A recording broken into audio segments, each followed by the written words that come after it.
Cinema అవార్డులపై ముఖ్యమంత్రి రేవంత్ రెడ్డి కీలక ప్రకటన చేశారు. రవీంద్ర భారతిలో ఏర్పాటు చేసిన గద్దర్ జయంతి కార్యక్రమంలో ముఖ్యమంత్రి రేవంత్ రెడ్డి, ఉప ముఖ్యమంత్రి మల్లు భట్టి విక్రమార్క తదితరులు పాల్గొన్నారు. నంది అవార్డుల స్థానంలో గద్దర్ అవార్డులు ఇస్తామని ముఖ్యమంత్రి ప్రకటించారు. దీంతో వేదికపైనున్న ఉప ముఖ్యమంత్రి మల్లు భట్టి విక్రమార్క ఆయనను వేదికపై ఆలింగనం చేసుకున్నారు. ఈ కార్యక్రమంలో రేవంత్ రెడ్డి మాట్లాడుతూ సినీ ప్రముఖులు తనను కలవటానికి వచ్చి చాలా విషయాలను ప్రస్తావించారని, ఇందులో భాగంగా నంది అవార్డుల అంశాన్ని తీసుకువచ్చారని గుర్తు చేశారు. గతంలో నంది అవార్డులు ఉండేవని వాటిని పునరుద్ధరించాలని వారు కోరినట్లు తెలిపారు. అయితే నంది అవార్డులు కాదు కానీ మా ప్రభుత్వం గద్దర్ అవార్డులు ఇస్తుందని వారికి చెప్పినట్లు వెల్లడించారు. గద్దర్ అవార్డు పేరు పెట్టి గద్దర్ అన్నను గౌరవించుకుంటామని తెలిపారు. నా మాటనే జీవో అని ముఖ్యమంత్రి వ్యాఖ్యానించారు.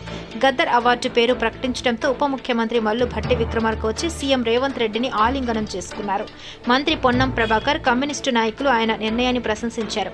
గద్దర్ పేరుతో కళాకారులకు పురస్కారాలను ప్రదానం చేస్తామని, ఇందుకు సంబంధించి త్వరలో జీవో విడుదల చేస్తామని సీఎం తెలిపారు.